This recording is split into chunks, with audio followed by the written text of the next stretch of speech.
कि मैं यहाँ से नामांकन नहीं कर रहा और जो यहाँ का एक कार्यकर्ता चुनाव में खड़ा हुआ है उसके लिए मैं उसे जिताने के लिए अर्जित के पास जो ताकत और क्षमता भगवान ने दिया है, बाबा केदारनाथ के आशीर्वाद से मैं एनडीए के कार्यकर्ता जो इस जिला में चुनाव लड़ रहे हैं, चाहे वो किसी भी 5 दल के हों, उन सभी के साथ मिलकर के रणनीति बना करके महागठबंधन को धूल चटाने का काम करूंगा। ये कार्यकर्ता का मन और हृदय द्रवित है। अर्जित शाश्वत चौबे का काफिला देख रहे हैं आप। भारतीय जनता पार्टी के बागी नेता हुए थे, इन्होंने ऐलान किया था कि चुनाव लड़ेंगे और अब नामांकन करने आए थे और नामांकन करने के बीच में ही इन्होंने फैसला किया है कि चुनाव नहीं लड़ेंगे। अर्जित जी, क्या फैसला लिया अब आपने? देखिए, अंतरात्मा की आवाज से कितने बार भी आंख को बंद करता हूं तो मुझे कमल ही दिखता है और कमल में जिया हूं, कमल में ही मरूंगा। ऐसा विश्वास एक कार्यकर्ता के भाव से, एक स्वयंसेवक के भाव से, राष्ट्रीय स्वयंसेवक संघ का एक स्वयंसेवक हूं, तीसरी पीढ़ी का। आज 13 वर्षों से यहाँ पर लगन के साथ मैंने काम किया है। जनता में मैंने कभी अंतर नहीं देखा, मैंने कभी यहाँ जाति नहीं देखा, सबको अपना समझ करके मैंने यहाँ काम किया है। आज उस वेदना से मैं जरूर घिरा हुआ हूँ कि मैं यहाँ चुनाव नहीं लड़ पा रहा हूँ। ये चुनाव केवल एक सीट के लिए नहीं, जीतने और हारने के लिए नहीं, लेकिन भागलपुर की सेवा करने के लिए था। और आज उस सेवा के भाव से मैं गिलहरी की भूमिका में हमारे शीर्ष नेतृत्व का दूरभाष पर अभी संदेश मुझे प्राप्त हुआ और उन्होंने मुझे ये आह्वान किया कि आज अगर तुम नामांकन कर देते हो तो आज जो इतने वर्षों का जो कार्य है उसमें कलंक का टीका नहीं लगना चाहिए। मैं आज समर्पण के भाव से, मेरे माता पिता ने 3 दिनों बाद आज मुझसे बात किया, मैं उनका आशीर्वाद लेकर के भागलपुर आया था कि मैं नामांकन करूंगा पिताजी। उन्होंने भागलपुर की सेवा के लिए, भागलपुर के नाम के लिए, विश्व ख्याति दिलाने के लिए अपना सर्वस्व निछावर किया है। आज वो अपने बेटे को भी निछावर कर रहे हैं। आज वो त्याग, आज वो बलिदान अगर मेरे घर से होना है तो अर्जित ये बलिदान दे रहा है, पार्टी के हित में दे रहा है। और सभी को प्रणाम करते हुए, भागलपुर के इस देवमयी जनता को जो मेरे पीछे लगातार हैं, उन्हें भी प्रणाम करते हुए, उनका आशीर्वाद लेते हुए मैं यह घोषणा पहले ही कर चुका हूं कि मैं यहां से नामांकन नहीं कर रहा और जो यहां का एक कार्यकर्ता चुनाव में खड़ा हुआ है उसके लिए मैं उसे जिताने के लिए अर्जित के पास जो ताकत और क्षमता भगवान ने दिया है, बाबा केदारनाथ के आशीर्वाद से मैं एनडीए के कार्यकर्ता जो इस जिला में चुनाव लड़ रहे हैं, चाहे वो किसी भी 5 दल के हों, उन सभी के साथ मिलकर के रणनीति बना करके महागठबंधन को धूल चटाने का काम करूंगा। ये कार्यकर्ता का मन और हृदय द्रवित है। मैं द्रवित भाव से, वेदना लेकर के आप सबों से क्षमा मांगते हुए आज ये घोषणा करता हूं और आगे का समय मेरा भारतीय जनता पार्टी एनडीए गठबंधन की सेवा में जाएगा। बहुत बहुत धन्यवाद।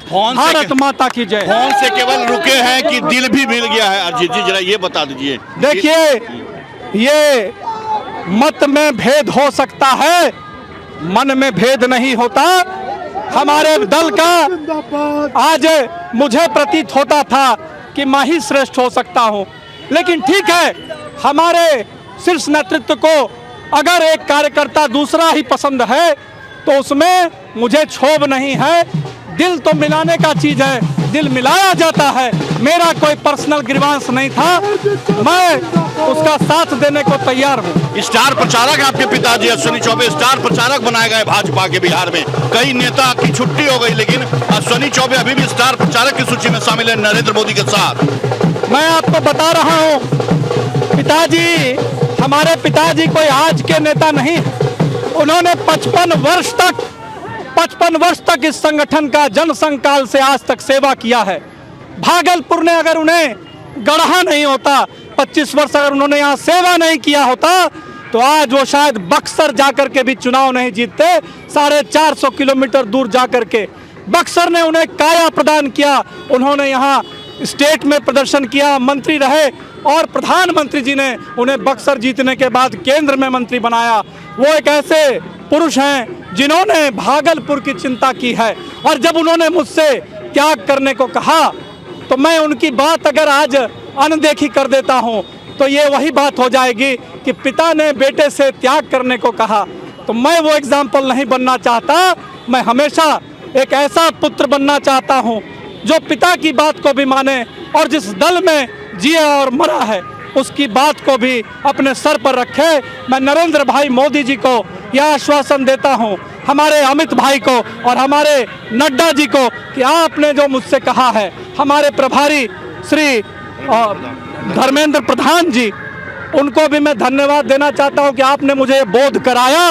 हमारे भीखू भाई दलसानिया जी को भी जो आपने मुझे बोध कराया, मैं उस बोध को अपने हृदयंगम करते हुए और आने वाले समय में एनडीए के मजबूती के लिए कार्य करूंगा। थोड़ी देर के लिए जरूर मैं ये सोच रहा था, मैं कार्यकर्ता हूँ, हर की इच्छा होती है, मैंने कार्य किया, अगर मैं कार्य नहीं किया होता तो मैं कभी ये टिकट लेने के लिए मांग नहीं करता, मैंने किसी के सामने हाथ नहीं फैलाया।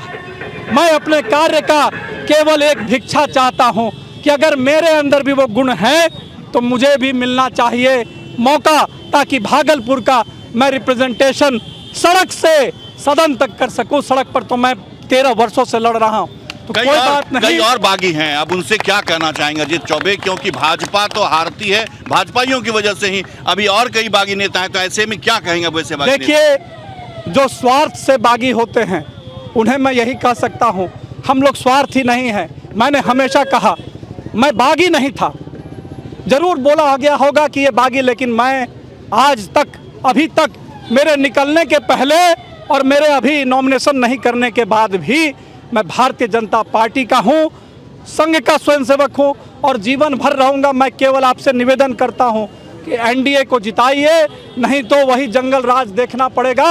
मैं भी ये चुनाव जीत करके, मैंने यही बोला कि मैं ये चुनाव जीत करके और जिस प्रकार से हार का सामना पहले करना पड़ा था उसे जीत करके और पुनः नरेंद्र भाई मोदी के झोली में रखने का काम करूंगा। मैंने कभी बगावत की बात नहीं कही, कभी भी नहीं।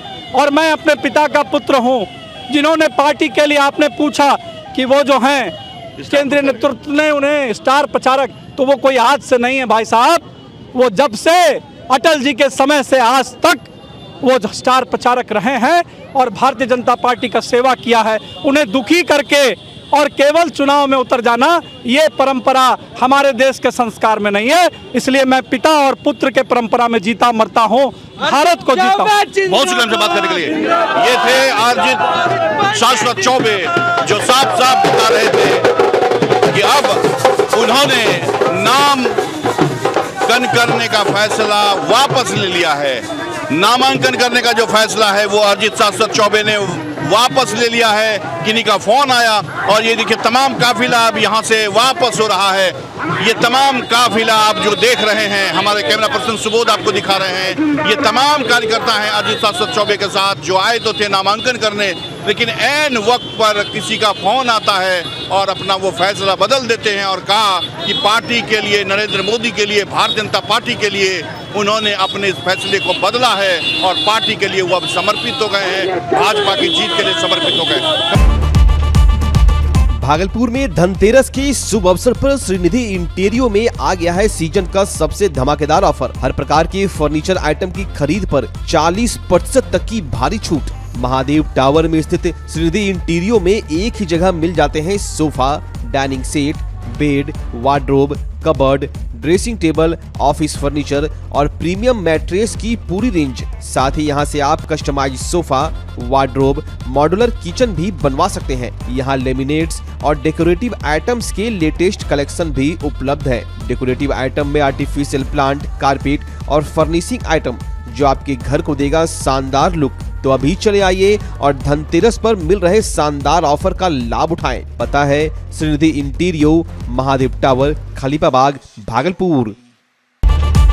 त्योहारों और लगन के मौके पर महंगाई को दीजिए मुंहतोड़ जवाब। जी हाँ, त्योहारों और लगन के मौके पर सबका फेवरेट कॉब लेकर आया है नया डिजाइन और ताजा स्टॉक, वो भी शानदार ऑफर के साथ। जी हाँ, बाय 1 गेट 3, बाय 2 गेट 6 और सबसे धमाकेदार, कोई भी जूता ले जाएं सिर्फ 800 में। यहाँ आपको मिलता है formal shirt, pant, cotton pant, jeans, T shirt, casual shoes और साथ ही एसेसरीज की शानदार रेंज।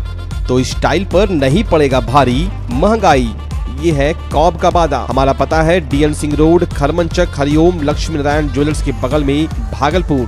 कॉब फैशन का नया अंदाज अब हर किसी के पहुंच में। भागलपुर का पहला NABH मान्यता प्राप्त अस्पताल ओम ENT एंड मैटरनिटी हॉस्पिटल। यहाँ मिलती है कान, नाक, गले और मैटरनिटी संबंधित अत्याधुनिक सुविधाएं। यहाँ ब्लडलेस और दूरबीन विधि, एंडोस्कोपी, ब्रोंकोस्कोपी और मॉड्यूलर ऑपरेशन थिएटर की सेवाएं 24 घंटे उपलब्ध है। साथ ही यहाँ ऑडियोलॉजी और स्पीच थेरेपी की भी सुविधा उपलब्ध है। महिलाओं के लिए मॉड्यूलर लेबर टेबल और सिजेरियन सेक्शन टेबल के साथ 24 घंटे संपूर्ण मैटरनिटी की सुविधा उपलब्ध है। साथ ही यहाँ बांझपन के इलाज के लिए सेवाएं उपलब्ध है। हमारे यहाँ कैशलेस सुविधा उपलब्ध है। हमारा लक्ष्य आपकी सेहत और सुरक्षा। ओम ENT एंड मैटरनिटी हॉस्पिटल, हर कदम पर आपके साथ। नमस्कार, मैं डॉक्टर अजय कुमार सिंह, शिशु रोग विशेषज्ञ, बिहार झारखंड में अग्रणी मेरा स्नेह अस्पताल, जो सबसे पहले बिहार झारखंड में कृत्रिम श्वसन मशीन यहाँ आया, ब्लड गैस एनालाइजर आया, और एक नायाब मशीन क्रिटिकल जो देर से रोए बच्चे में इलाज में बहुत सक्सेसफुल है और वह विकलांगता से बचाता है और बचने की संभावना बढ़ती है। वो मशीन जो देर से रोया बच्चा है उसमें 3 डिग्री कम टेम्परेचर पर रखा जाता है और 3 दिन के लिए रखा जाता है, लेकिन वो 6 घंटे के अंदर उसको उसमें रखना पड़ता है। तो आप इसका लाभ उठाएं। और दूसरी बात, जो आयुष्मान योजना है उसके तहत 5 लाख का चिकित्सा आप अपने नवजात के लिए, बच्चों के लिए आप यहाँ उपलब्ध है, उसको ले सकते हैं। ध्यान रहे कि 5 साल के कम के उम्र में के बच्चों को आयुष्मान कार्ड की अलग से ज़रूरत नहीं है। यदि आपके माता पिता का नाम है तो वो इसमें लाभुक हो सकता है और आप इसका लाभ उठा सकते हैं। धन्यवाद।